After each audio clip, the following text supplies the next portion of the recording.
परमात्मा को पाने तथा उसका वास्तविक लाभ प्राप्त करने के लिए पवित्र बाइबल में प्रमाण है कि प्रभु ने मनुष्य को अपना ही स्वरूप बनाया। 6 दिन में सृष्टि रचकर 7वें दिन विश्राम किया। कुरान शरीफ में प्रमाण है कि हजरत मोहम्मद को खुदा स्वयं कह रहे हैं कि मैंने तुम्हें उस परमात्मा की महिमा बताने के लिए भेजा है। वो परमात्मा कबीर है जिसने 6 दिन में सृष्टि रची तथा 7वें दिन तख्त पर जा विराजा। उसकी खबर किसी बाखबर से पूछकर तो देखो। कृपया अवश्य सुनिए जगत गुरु तत्वदर्शी संत रामपाल जी महाराज के अमृत वचन।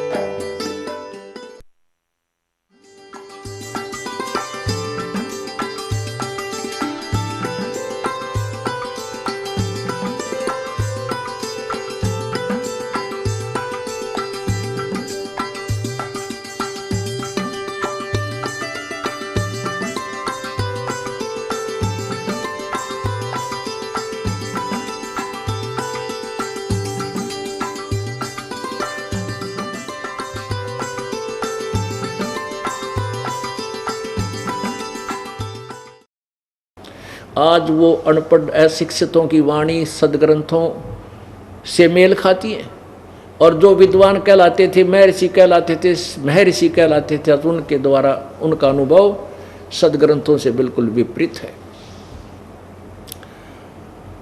अब जो प्रसंग हमारा चल रहा है कि ऋग्वेद मंडल नंबर 9 सूक्त नंबर 96 यानी 96 के मंत्र नंबर 16, 17, 18 देखिएगा। अब सबसे पहले हम ये देखेंगे, ये देखना ऋग्वेद मंडल नंबर 9 सूक्त नंबर 96 और मंत्र 16। ये संस्कृत है। सब आयुध माने आयुध का अर्थ होता है शस्त्र। सब आयुध है। सोतर भी पुयमानो अभर्ष गुह चारु नाम अभिवाजम सव अवरीव सर्वस्या भी वायु भी गा देव सोम। इसका अर्थ है, हे परमेश्वर आप सब आयुध है, अपने तत्व ज्ञान रूपी शस्त्र युक्त हैं। उस अपने तत्व ज्ञान रूपी शस्त्र द्वारा पुय माने मवाद रूपी अज्ञान को नष्ट करें। जो समाज में मवाद भर गया, यानी सब नष्ट होने जा रहे हैं, नष्ट उसको। फिर सोत्र भी अपने उपासक को अपने गुह्यम गुप्त, चारों माने सुखदायी श्रेष्ठ, नाम माने नाम व मंत्र का, अभ्यर्स माने ज्ञान कराएं। आपका वास्तविक नाम क्या है और आपका वास्तविक भक्ति विधि क्या है, उसका नाम ज्ञान कराएं। सोमदेव, हे अमर परमात्मा परमेश्वर, आपके तत्व ज्ञान की लोकोक्ति गान की कानों को अति प्रिय लगने वाली श्रुति, विश्रुति, प्राण अर्थात जीवदानी, शुद्ध देसी घी जैसी, घोड़े जैसी तीव्रगामी और बलशाली है। अर्थात आपके द्वारा दिया गया तत्व ज्ञान जो कविताओं लोकोक्तियों में है वह मोक्षदायक है। उस अपने यथार्थ ज्ञान व वास्तविक अपने नाम का ज्ञान कराएं। कहने का भाव है, ये दास ने अनुवाद किया है इसका, और नीचे फिर भावार्थ किया है।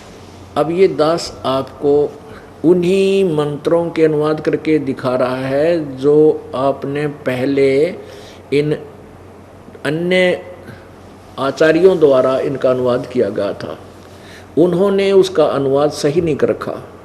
इस दास ने वो अनुवाद किया। वो दिखाने इसलिए आवश्यक थे कि ताकि आप ये ना समझें कि रामपाल ने अपने आप ही तुक्के मार रखे, क्योंकि ये संस्कृत नहीं जानता। पुण्यात्माओं, तत्व ज्ञान जो परमात्मा अंतःकरण में खोल देता है, उसमें सभी भाषाओं का ज्ञान बहुत आसानी से हो जाता है।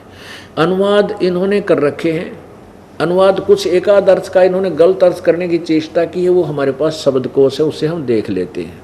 हम अक्सर ज्ञान युक्त हैं। तो इस करके इस दास ने इस तत्व ज्ञान की रोशनी में इन सदग्रंथों के अर्थ भी यथार्थ कर दिए। श्रीमद् भगवत गीता जी का अनुवाद किया है, उसका नाम रखा गहरी नज़र गीता में। उस अनुवाद को आप देखकर तुलना कर सकते हैं कि जो संस्कृत के ज्ञाता थे वो कितने विद्वान थे, कितना समझे थे, और इस दास ने संस्कृत भी ना आती और अनुवाद कर दिया। और देखो करके जब उसमें गलती होता निकालो त्रुटि कोई। अब इसी को भगवान की कृपा बोलते हैं, अजूबा बोलते हैं, जो अनहोनी कर दे। संस्कृत नहीं आती, इस दास पर अनुवाद करा दिए। बताइए कृपा परमात्मा की, कबीर भगवान की। इसी को तो भगवान की महिमा कहते हैं, इसी से परमात्मा की समर्थता का ज्ञान होता है।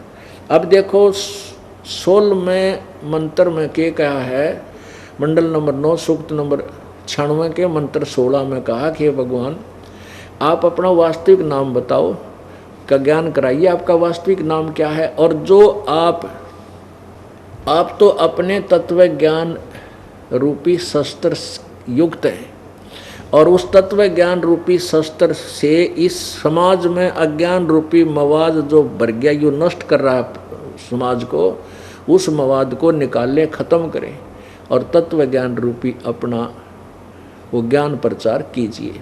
अब फिर उस नाम के और ज्ञान के बारे में 17वें में बताया है मंत्र में, पढ़िएगा। ये मंत्र नंबर 17, ऋग्वेद मंडल नंबर 9 सूक्त नंबर 96 मंत्र नंबर 17।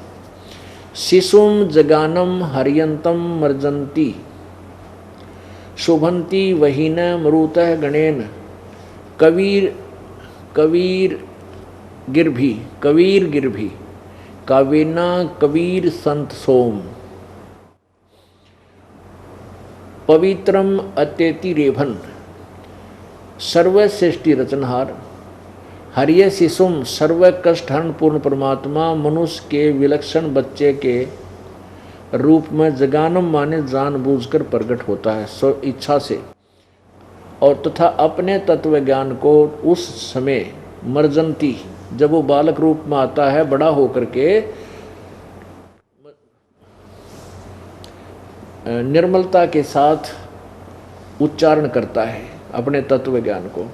प्रभु प्राप्ति की लगी हुई विरहग्नि वाले मृतः माने भक्त, गणेन माने समूह के लिए कविताओं द्वारा कविताओं से पवित्रम अत्यधिक निर्मलता के साथ ये कबीर गिरभी को हमने ऐसे लिख दिया, इस रै का तला हलंत लगा दिया और गिर भी न्यारी लिख दी। ये कबीर गिरभी और यहाँ लिख दिया इसका अर्थ कबीर वाणी। अब गिरभी माने ये खुद लिखते हैं वाणी, और कबीर माने कबीर, हम इसको कबीर वाणी न्यू बोलन लग गए ऐसे कबीर वाणी द्वारा। रेभन माने ऊंचे स्वर से संबोधन करके बोलता हुआ वर्णन करता है। कबीर संत सोम, वह अमर पुरुष अर्थात सत्य पुरुष ही संत और अर्थात ऋषि रूप में स्वयं कबीर देव ही होता है, परंतु उस परमात्मा को न पहचान कर कवि कहने लग जाते हैं, परंतु वह पूर्ण परमात्मा ही होता है। उसका वास्तविक नाम कबीर देव है। अब इसमें स्पष्ट कर दिया है कि वो संत या ऋषि रूप में परमात्मा जो आता है वो अपने कबीर होता है, वो कबीर वो होता परमात्मा, लेकिन उसको वो अपनी महिमा की वाणी, अपना सौसम वेद का वर्णन कविताओं के माध्यम से करता है, इसलिए उसको कवि कहने लग जाते। और परमात्मा कबीर जी एक प्रसिद्ध सुप्रसिद्ध कवियों में से एक कहलाता था। अभी तक हम उनको कवि ही मानते थे जब तक हमें लाल की पहचान नहीं हुई थी। अब हमने ये समझना है, देखिएगा ऋग्वेद मंडल नंबर 9 सूक्त 96 का मंत्र 17 में ये कबीर गिरभी, ये ऊपर रह है कबीर गिरभी, इन्होंने क्या लिखा है, कवि का कवि कर दिया, कवि रै को हटा के और 2 बिंदी ला दी और गिरभी माने वाणी द्वारा लिख दिया। अब देखिएगा पुणात्माओं, आपको ये दास बहुत ही अच्छी तरह समझाना चाहता है कि आप फिर कभी मिसगाइडेड ना हो किसी के द्वारा। ये देखिए, ये यजुर्वेद है। इस यजुर्वेद को जो ऊपर लगा है आधा, इस यजुर्वेद को हम यहाँ से ये हटा करके यहाँ 2 बिंदी लगा दें तो भी यजुर्वेद, अगर ऐसे लिख दें तो भी यही पवित्र पुस्तक है। इसके समझने के लिए यहाँ आइएगा। ये आध्यात्मिक ज्ञान गंगा इस दास ने एक पुस्तक बनाई है, इसके अंदर यह भेद विस्तार से लिखा गया है।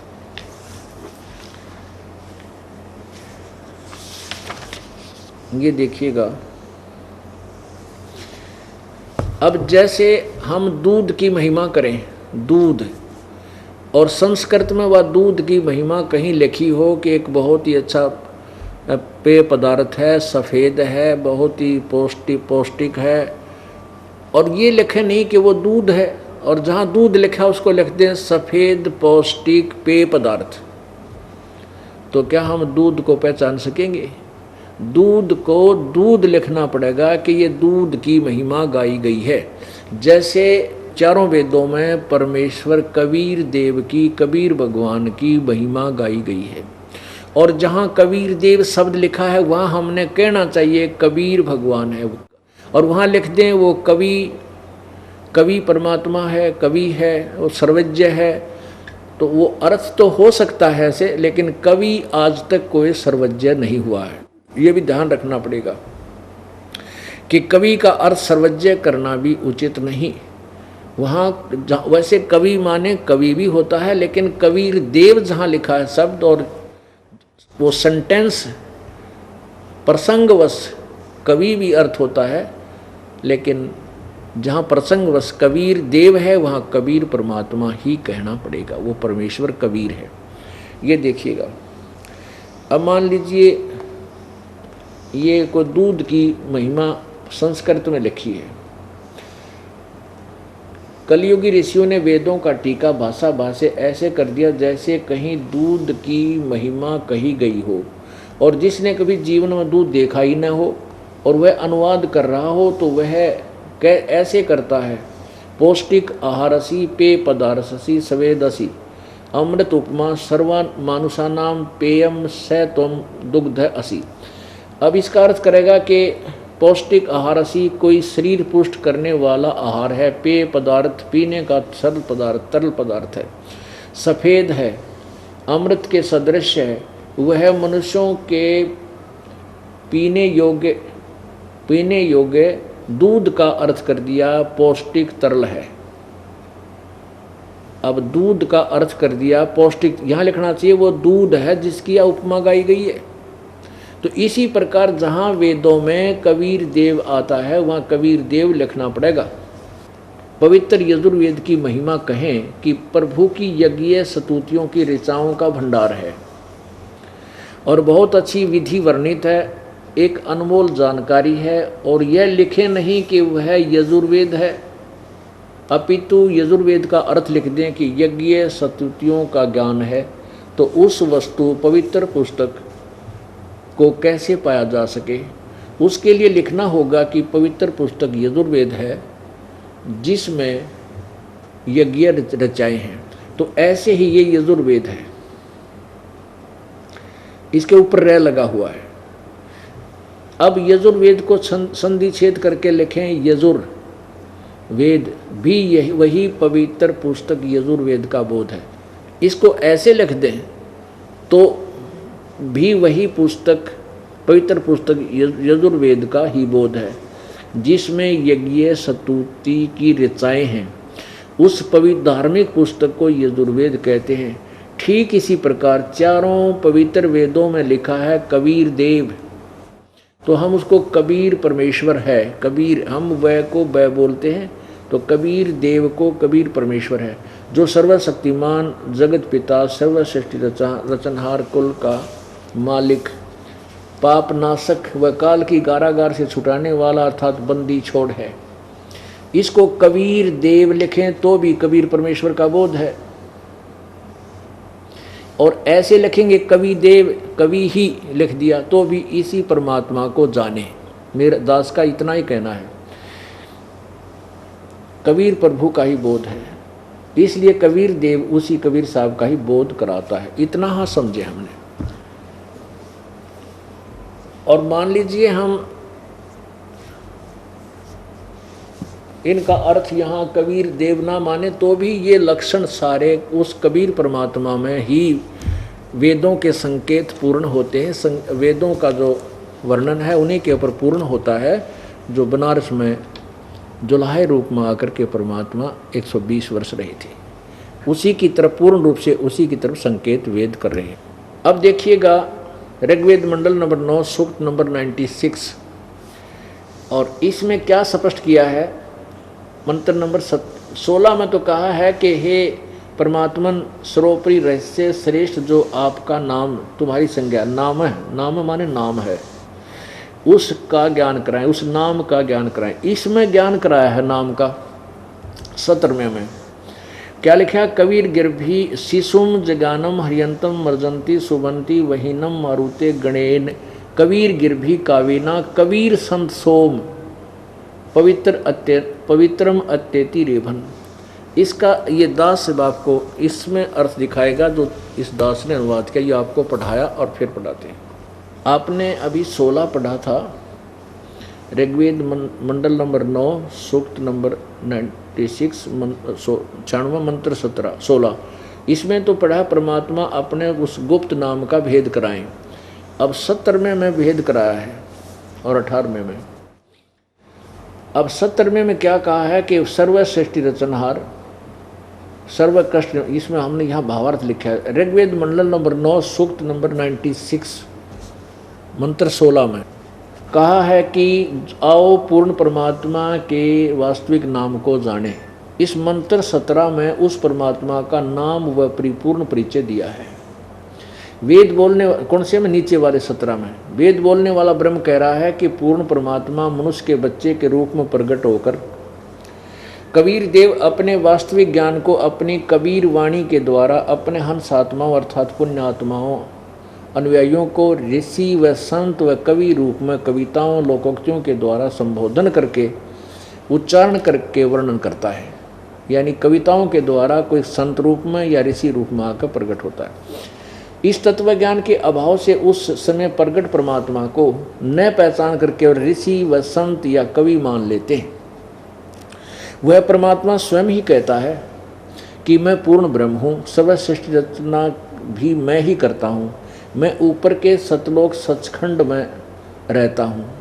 परंतु लोकवेद के आधार से परमात्मा को निराकार माने हुए प्रजाजन नहीं पहचानते हैं। जैसे गरीबदास जी महाराज ने काशी में प्रकट परमात्मा को पहचान कर उनकी महिमा कही तथा उस परमेश्वर द्वारा अपनी महिमा बताई तथा उसका यथावत वर्णन अपनी वाणी में किया।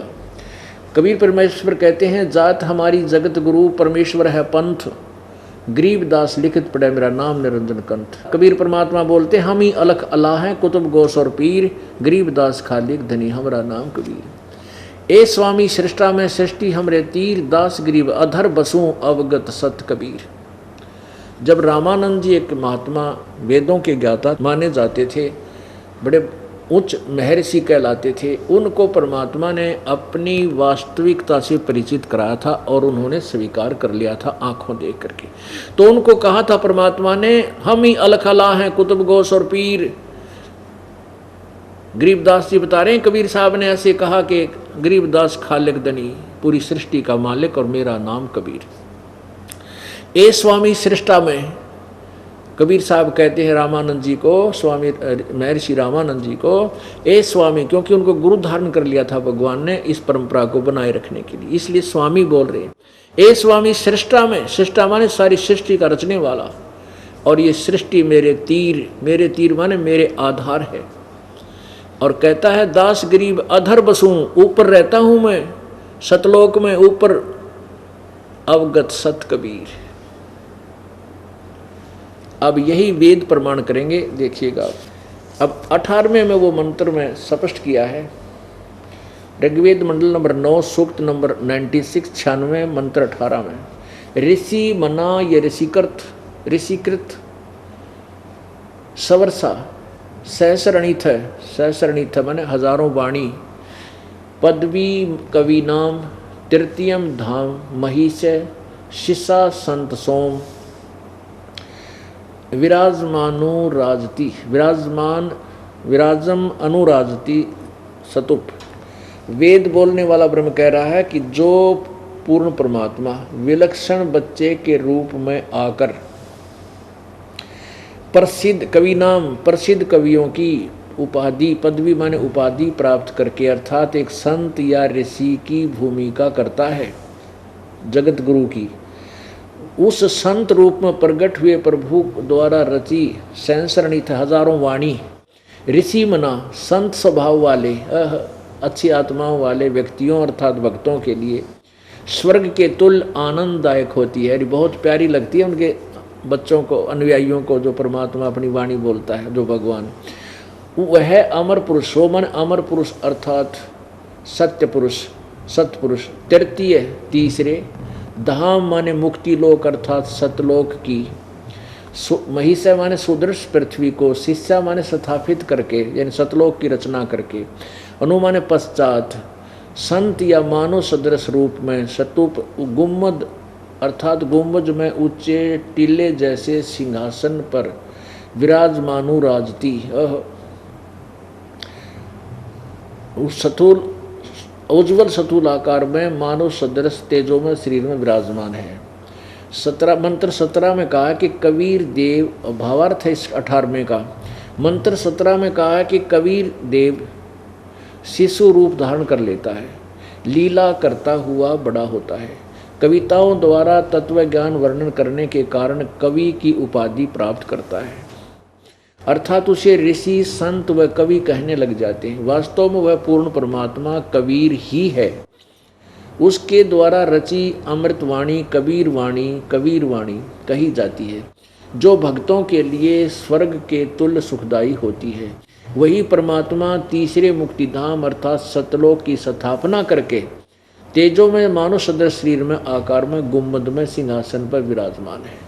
अब 20 में देखो, अब इन्हीं के द्वारा दिखाते हैं आपको, क्योंकि इस दास के द्वारा अनुवाद को तो बहुत देर में स्वीकार्य होगा। जो पहले इन नकलियों की बात ने जैसा भी इन्होंने बनाया है वो भी सही ढंग से आप समझोगे। अब 20 में देखो, ऋग्वेद मंडल नंबर 9 सूक्त 96 का मंत्र 20 में, वह परमात्मा है जिस प्रकार एक संघ को उसका सेनापति प्राप्त होता, इस प्रकार ब्रह्मांड रूपी कोष को प्राप्त होकर उच्च स्वर से गरजता हुआ इस ब्रह्मांड रूपी विस्तृत प्रतिखंड में, प्रकृति खंड में भली भांति प्रविष्ट होता है। वो परमात्मा सतलोक से चलकर आता है, इसका सीधा सा अर्थ है।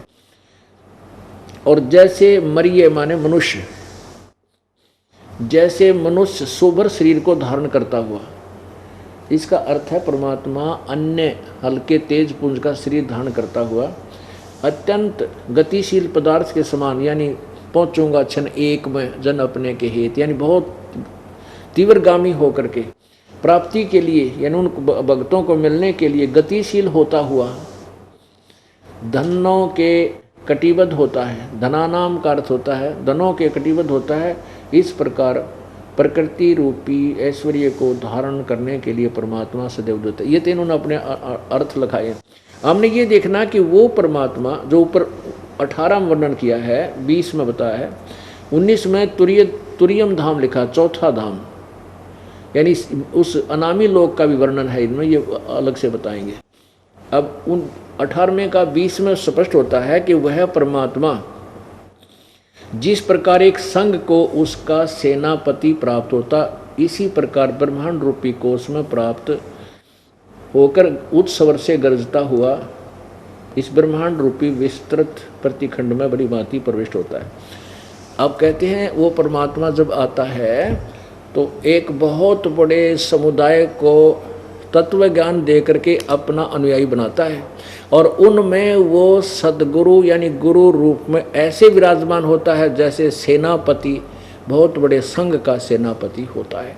यानी अपने बहुत बड़े यानी जनसमूह का वो मार्गदर्शक होकर के गुरु पद पर विराजमान होता है।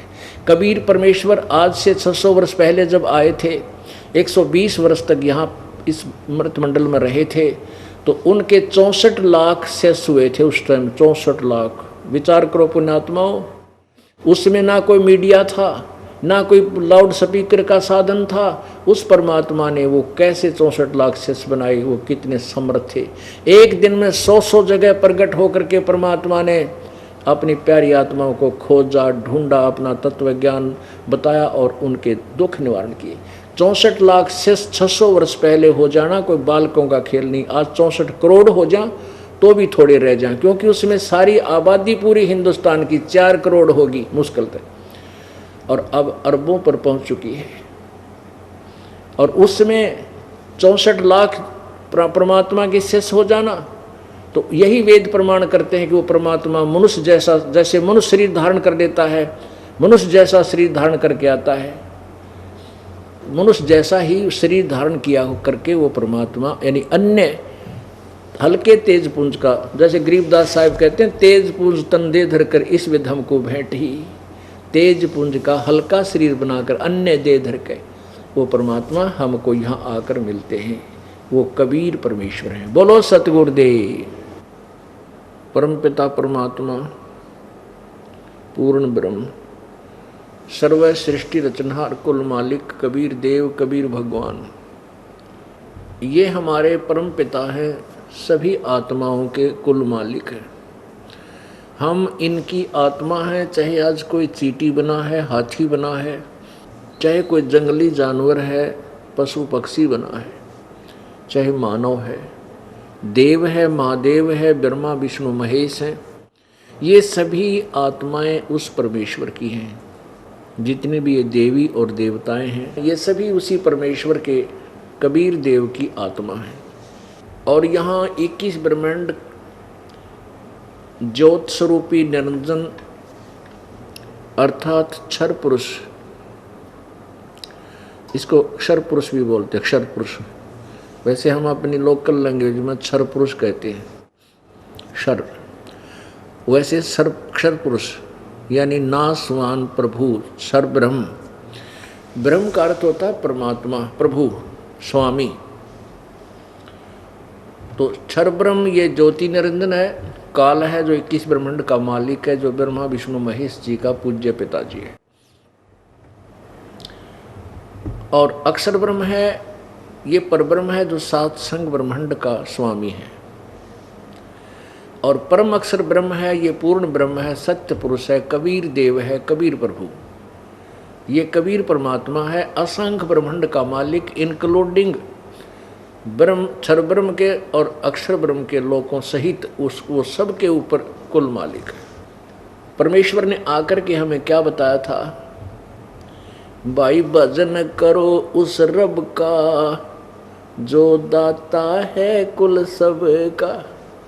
परमेश्वर ने स्वयं आकर के अपनी महिमा आप बताई, अपनी स्थिति से, अपनी समर्थता से कुछ पुण्यात्माओं को परिचित करवाया। उनमें से एक आदरणीय गरीबदास साहिब जी, गांव छुडानी, जिला झज्जर, हरियाणा के अंदर एक किसान परिवार में उत्पन्न एक प्यारी आत्मा है। उन्होंने परमेश्वर को देखा, साक्षात्कार किया। सतलोक जहाँ परमात्मा रहते हैं उस तीसरे धाम में, वहाँ प्रभु उनको लेकर गए, फिर वापस छोड़ा।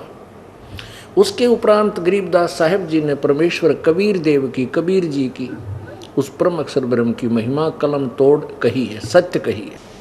उन्होंने बताया है अनंत कोटि ब्रह्मांड का एक रति नहीं बार, भाई सतगुरु पुरुष कबीर हैं, ये कुल के सिरजन आरे। अनंत कोटि ब्रह्मांड का उस मालिक के नहीं एक रति भी वजन, यानी इतनी समृद्ध शक्ति है वो, क्योंकि उस परमात्मा ने अपनी सबद शक्ति से सभी को आदेश दे रखा है। उसी तरह ये घूम रही है। परमात्मा फरी है। परमात्मा ने विधान बनाकर छोड़ दिया है, प्रत्येक पदार्थ का गुण बना दिया है। उस गुण के आधार से वो प्रत्येक पदार्थ, प्रत्येक प्राणी, उसका जो सिस्टम परमात्मा नियम बना रखा है उसके आधार से चल रहे हैं। सभी ब्रह्मांडों को आदेश दे रखा है, वो उसी प्रकार और उसी समय तक, निर्धारित समय तक अपने आप चलते रहेंगे। ये ईश्वर आदेश है, क्योंकि शब्द में बहुत जबरदस्त शक्ति होती है और परमात्मा फरी है। अनंत कोटि ब्रह्मांड का, अनंत करोड़ ब्रह्मांड का एक रति यानी 1 ग्राम नहीं भार। और सतगुरु पुरुष कबीर हैं भाई कुल के सृजनहार। सतगुरु का अर्थ होता तत्वदर्शी संत, और पुरुष माने परमात्मा। वो परमात्मा भी वही हैं और वास्तव में तत्वदर्शी संत भी वही हैं। और वो कौन है? वो कबीर परमात्मा है, कुल के मालिक, कुल के सृजनहार, सबकी रचना करने वाले। अब गीता जी अध्याय नंबर 18 के श्लोक नंबर 62 में कहा है कि अर्जुन तू सर्वभाव से उस परमेश्वर की शरण में जा, उसकी कृपा से तू परम शांति और शाश्वत स्थान को प्राप्त होगा। गीता जी अध्याय नंबर 15 के श्लोक 3 और 4 में कहा कि जब तत्वदर्शी संत तुझे मिल जावे, उस तत्व ज्ञान रूपी शस्त्र से इस उलझे हुए अज्ञान को काटकर, अर्थात तत्व ज्ञान को समझकर, उसके पश्चात परमेश्वर के यानी उस परमेश्वर के उस परम पद की खोज करनी चाहिए, जहाँ जाने के बाद फिर प्राणी लौट कर नहीं आते, अर्थात उनका जन्म कभी नहीं होता। और जिस परमेश्वर ने सर्व ब्रह्मांडों की रचना की है, यानी संसार रूपी वृक्ष की जिसने रचना की है, और उसी की पूजा करनी चाहिए। गीता जी अध्याय नंबर 4 श्लोक नंबर 5 और 9 में अपनी स्थिति बताई कि अर्जुन तेरी और मेरे बहुत जन्म हो चुके, तू नहीं जानता, मैं जानता हूं। मेरे जन्म और कर्म अलौकिक है। श्रीमद् भगवत गीता जी अध्याय नंबर 8 के श्लोक नंबर 13 में कहा कि अर्जुन मेरा तो एक ओम अक्षर है, ओम इति एक अक्षरम ब्रह्म व्यवहारन माम अनुसमरण यह प्रयाति तजन देहम सयाति परमाम गतिम। मेरा मुझ ब्रह्म का, माम ब्रह्म, मुझ ब्रह्म का केवल एक ओम अक्षर है, सुमरण करके, उच्चारण करके सिमरण करने का। और जो अंतिम श्वास तक इसका सिमरण करता हुआ शरीर त्याग कर जाता है तो मेरे पास पहुंच जाता है, मेरी ही वाली गति को, मेरे से मिलने वाले लाभ को प्राप्त होता है। ब्रह्म के साधक कहाँ जाते हैं? ब्रह्मलोक में। गीता जी अध्याय नंबर 8 के श्लोक नंबर 16 में कहा है कि वो ब्रह्मलोक तक ये सभी जितने भी लोक हैं, सभी वहाँ पहुँचे हुए प्राणी भी, उनकी भी जन्म मृत्यु होती है, पुनर्वर्ती में है, वो पूर्ण मोक्ष प्राप्त नहीं है। अब पुण्यात्माओं, ब्रह्मलोक में रहता है। देवी पुराण प्रश्न नंबर 562 और 63 पर श्रीमद् देवी पुराण यानी श्री देवी पुराण में दुर्गा खुद कह रही है कि उस ब्रह्म की पूजा करो, उसी को टारगेट बनाओ, उसके अतिरिक्त सबकी इच्छा त्याग दो। उसका ओम नाम है, वो ब्रह्मलोक में रहता है। गीता जी अध्याय नंबर 8 के श्लोक 16 में कहा कि ब्रह्मलोक पर्यंत सभी पुनर्वर्ती में, सबकी जन्म और मृत्यु होती है। और जब तक जन्म और मृत्यु समाप्त नहीं होगी तब तक हम सुखी नहीं हो सकते। पुण्यात्माओं, पवित्र चारों वेद, पवित्र श्रीमद् भगवत गीता जी, पवित्र 18 पुराण, पवित्र महाभारत आदि, ये पवित्र हिंदू समाज के ये सदग्रंथ माने जाते हैं। वैसे तो ये सदग्रंथ किसी किसी समुदाय विशेष के लिए नहीं थे, क्योंकि पवित्र हिंदू धर्म का जो उत्थान है ये लगभग 2600 वर्ष पहले से माना जाता है। जो आदि शंकराचार्य जी हुए हैं वहाँ से इसको माना जाता है। और वैसे सतयुग त्रेता द्वापर में कहीं भी कोई धर्म नहीं था। सतयुग त्रेता द्वापर तक कोई मजहब अन्य नहीं था। द्वापर युग के लास्ट में श्री वेद व्यास जी ने इन सभी ग्रंथों की, सदग्रंथों की को लिपिबद्ध किया है।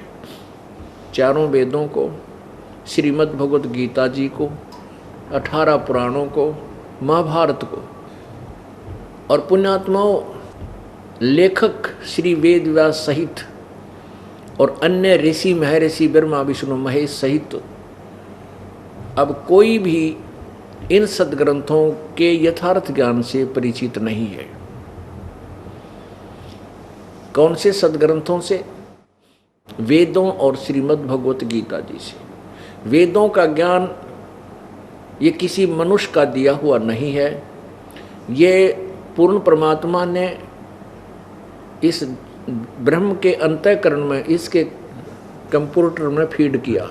परमात्मा ने, पूर्ण ब्रह्म ने, कबीर देव ने 5 वेद दिए थे। इस काल ब्रह्म ने एक वेद गुप्त कर दिया, सब सूक्ष्म वेद, सूक्ष्म, और 4 वेद इसने ब्रह्मा जी को दे दिए। ब्रह्मा जी के अंतःकरण में डाल दिए और ब्रह्मा जी के श्वासों से कहते हैं ये बाहर आए। वैसे तो काल ने अपने श्वासों से ब्रह्मा रूप बना के और समुद्र में प्रवेश किया था। समुद्र में डाल दिए थे 4 वेद और फिर सागर मंथन किया था। उसमें सागर मंथन में 4 वेद आए। बाकी ये वर्तमान में ये कुछ ऐसी बातें हैं जो स्वीकार्य नहीं होती, जिस कारण से सीधा ही कह दिया जाता है कि कबीर परमेश्वर ने ज्योति निरंजन को दिए, ज्योति निरंजन ने ब्रह्मा के अंतःकरण में पे डाल दिए और फिर ब्रह्मा के श्वासों से कहते हैं 4 वेद बाहर आए। ये किसी मनुष्य के लिखे या बोले हुए नहीं है। लिखना और चीज़ है। लेखक अब वर्तमान में इसका व्यास जी माना जाता है, लेकिन दिए गए हैं ब्रह्म द्वारा। तो वेद जो है ये सबसे ऑथेंटिक सदग्रंथ है। उसके उपरांत पवित्र श्रीमद् भगवत गीता जी 4 वेदों का सारांश है। ये भी ब्रह्म द्वारा ही श्री कृष्ण में प्रवेश करके उसके द्वारा बोली गई और उसके बाद लिपिबद्ध की थी श्री वेद व्यास जी ने। अब इसमें थोड़ा सा अंतर इतना है कि इसमें कुछ इसके अंदर श्रीमद् भगवत गीता जी के अंदर 90% ज्ञान वेदों वाला है और 10% ज्ञान इस काल का अपना मत है, क्योंकि ये साथ में अड़ंगा अड़ाए बिना रहता नहीं। और इसमें स्पष्ट किया है कि ये मेरा मत है, जो विचार मैं व्यक्त कर रहा हूं, और शेष 90% ज्ञान वेदों वाला है, जो 100% गीता जी का सत्य है। गीता जी का ज्ञान गलत नहीं है, लेकिन उसमें थोड़ा सा अंतर है। तो कहने का भाव ये है कि अब 5500 वर्ष हो गए लगभग श्रीमद् भगवत गीता जी को और पवित्र श्रीमद् भगवत गीता जी को, पवित्र वेदों को और पवित्र 18 पुराण और महाभारत आदि को लिखे को 5500 वर्ष हो गए, और आज तक वर्तमान तक हमारे हिंदू समाज के गुरुदेव इन सदग्रंथों से परिचित नहीं। इसलिए हमारे को शास्त्र विरुद्ध साधना पर आरूढ़ कर दिया। अब 11 अक्टूबर सन 2009 को पवित्र हिंदू धर्म के माननीय शीर्ष 4 धामों के शंकराचार्यों को आमंत्रित किया है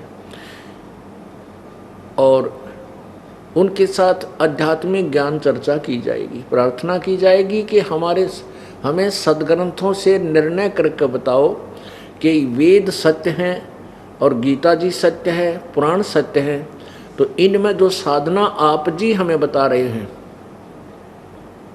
क्या वो वेदों और गीता जी से मेल खाती है? यदि नहीं खाती है तो वो साधना हमारी ठीक नहीं, हमने उसको त्याग देना चाहिए और वेदों और गीता से ग्रहण करना चाहिए, जिससे हमारा कल्याण हो सके। आशा है कि वो इस बात से सहमत होंगे, क्योंकि सदग्रंथ सबके समक्ष होंगे, सबको रूबरू कराए जाएंगे कि ये सदग्रंथ ऐसा बोलते हैं और हमारे माननीय शंकराचार्य जी ये पूजाएं करते और करवाते। आप जी को एक झलक आज माननीय शंकराचार्य जो हमारे पवित्र हिंदू धर्म के आदरणीय महानुभाव हैं, उनके ज्ञान की एक झलक कुछ समय आपको देते हैं।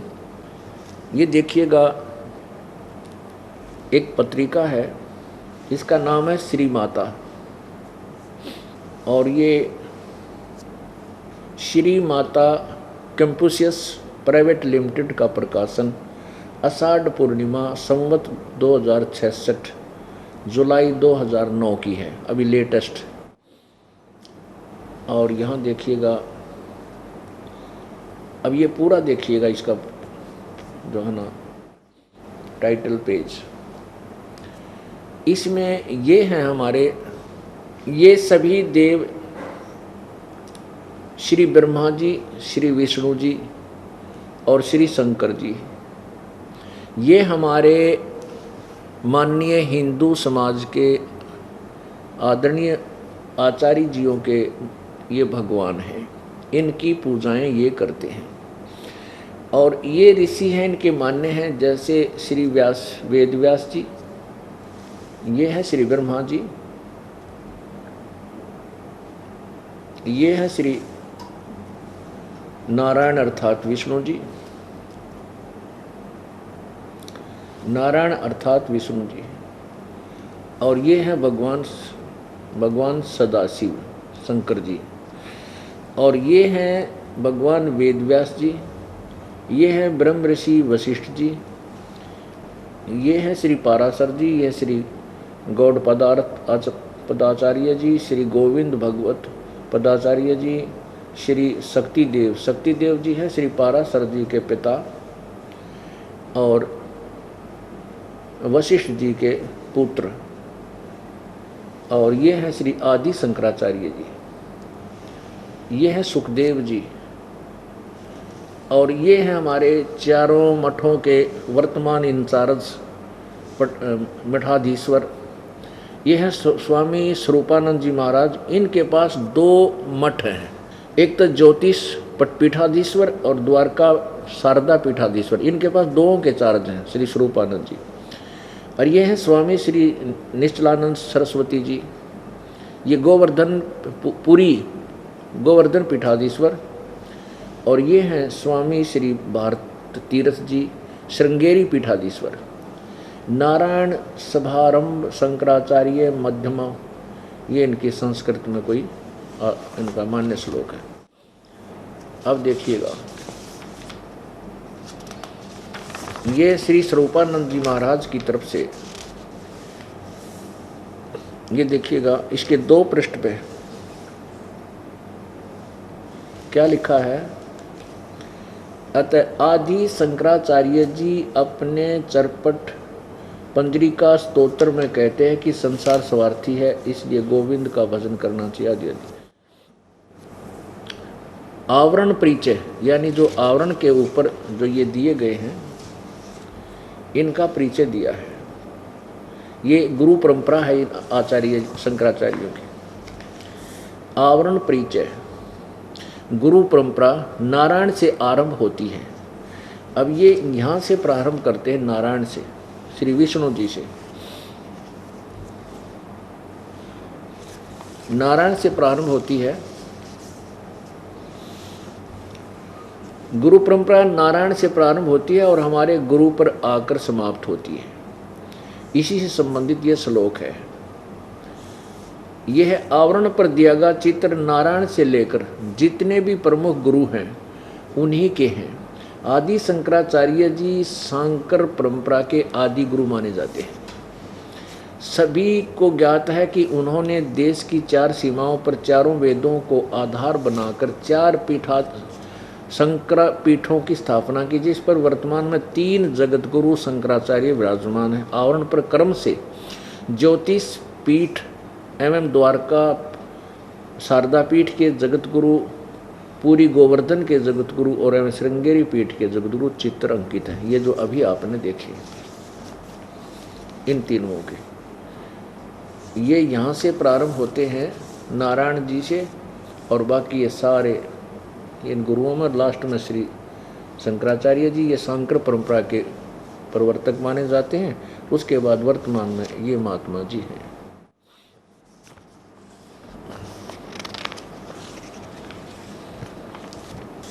अब यहाँ देखिएगा प्रश्न नंबर 7 पे क्या लिखा है कि क्या तंत्र भी वेद की भांति अपौरुषेय है?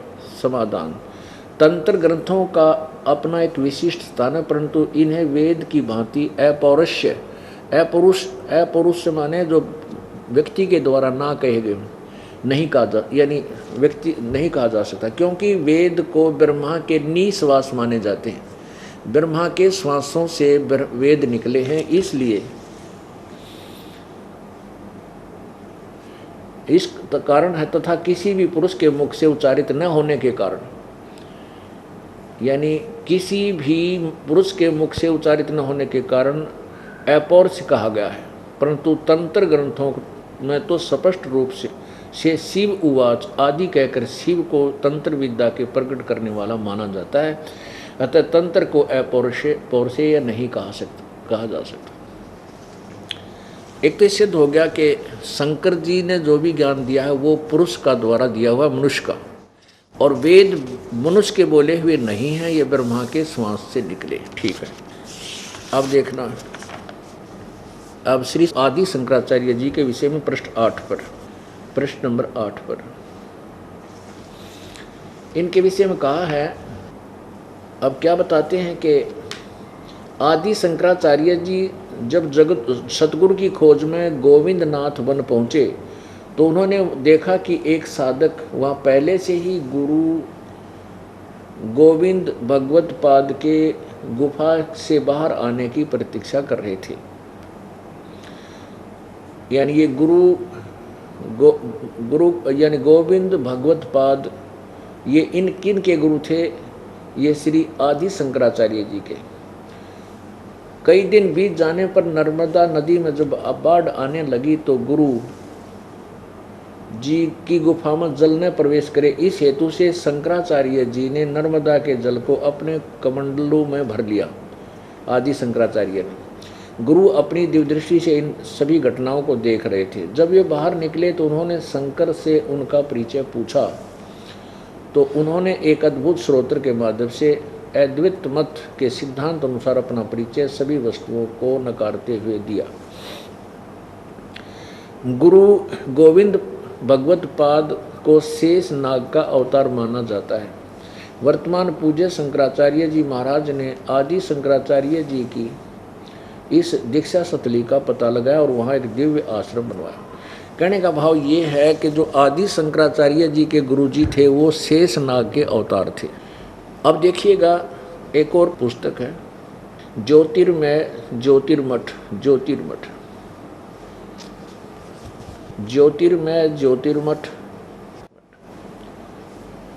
अनंत श्री विभूषित ज्योतिष पीठाधीश्वर एवं द्वारका पीठाधीश्वर जगत गुरु शंकराचार्य स्वामी श्री स्वरूपानंद जी महाराज संपादक हैं, ये संरक्षक हैं। संपादक लेखक विष्णुदत्त शर्मा, अध्यक्ष आध्यात्मिक उत्थान मंडल दिल्ली से, और ये यहाँ से मुद्रक है, ये फाइन प्रिंट एंड फैक्स।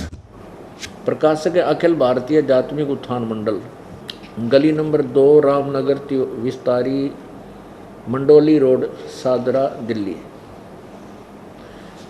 अच्छा, इसके 2 नंबर पृष्ठ पर देखिएगा, पूज्य श्री का संदेश।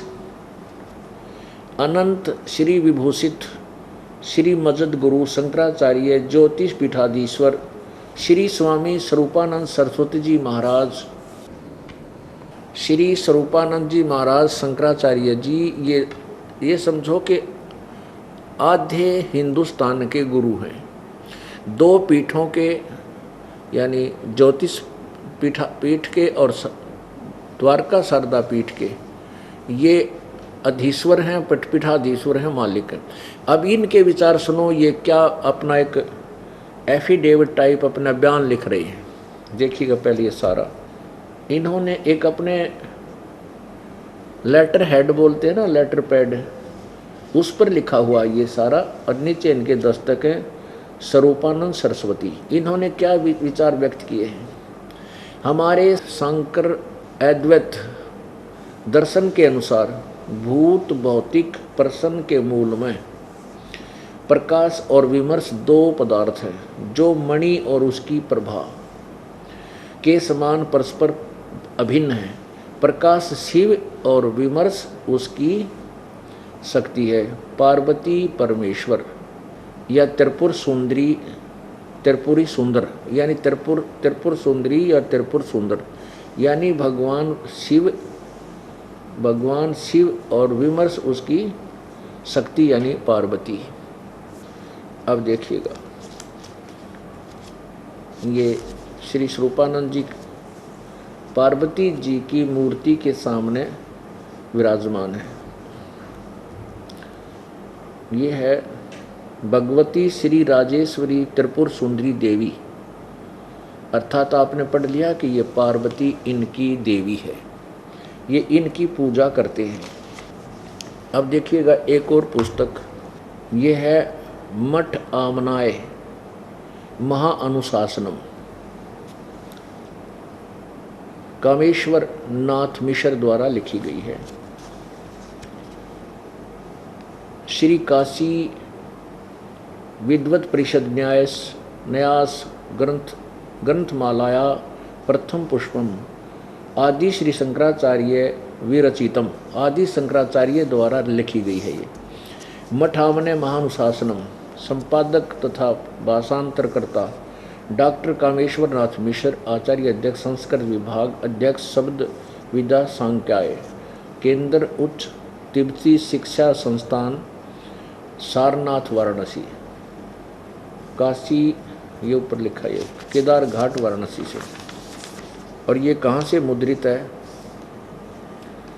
Shri Mata Confucius private limited, बागहाड़ा, Kedar घाट वाराणसी, दूरभाष। इतना। इसके हम 33 पृष्ठ से चलते हैं, प्रश्न नंबर 33 पर। यहाँ से देखिए, अब शारदा मठ आमनाय आदि शंकराचार्य द्वारा स्थापित पहला आमनाय पश्चिम दिशा में है, जिसको शारदा मठ कहा जाता है। अच्छा, इसमें क्या है?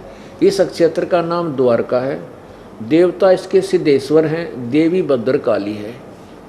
आगे देखो, और इस शारदा मठ के यानी यहाँ रहने वाला जो महापुरुष है शंकराचार्य जी है, उसका सामवेद है, उसके वो केवल सामवेद का ही पठन पाठन करता है। इनका महावाक्य क्या है? महावाक्य है तत्वमसि, तत्वमसि। और ये कहाँ से लिया गया महावाक्य? इसका उल्लेख सामवेद अंतर्गत छंदोग्य उपनिषद से लिया है। ये वाक्य इन्होंने सामवेद से नहीं, सामवेद का एक अलग से किसी अन्य का सोच होती है, ये उसने सामवेद अंतर्गत कोई छंद उपनिषद बनाया है, उपनिषद से लिया है। उसके 6 अध्याय का 8वां श्लोक में ये तत्वमसि शब्द है। अच्छा, आगे देखो, जो तत्वमसि इन 3 पदात्मक महावाक्य रूपी त्रिवेणी संगम में तीर्थ की भावना से स्नान करता है, अर्थात तत्तम पदों का शोधन करके महावाक्य के लक्ष्य अर्थ से चिंतन में लीन रहता, उसे तीर्थ नाम से कहा जाता है।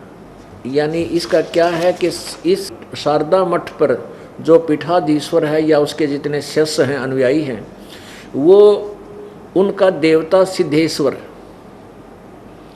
सिद्धेश्वर कौन है? ये शंकर भगवान। और देवी भद्रकाली या भी दुर्गा का ही रूप माना जाता है। और सामवेद वो पढ़ते हैं। और इनका कौन सा मंत्र है? तत्व, इसका अर्थ है तत्वमसि, तत्वमसि, तत्वमसि। तत्वमसि का अर्थ होता है कि जीव ही परमात्मा है, जीव ही ब्रह्म है। आगे देखो, अब है दूसरे नंबर का है गोवर्धन मठ आमनाय। ये संप्रदाय भोग 12 तथा वन आदि आरण्य पद के पद हैं।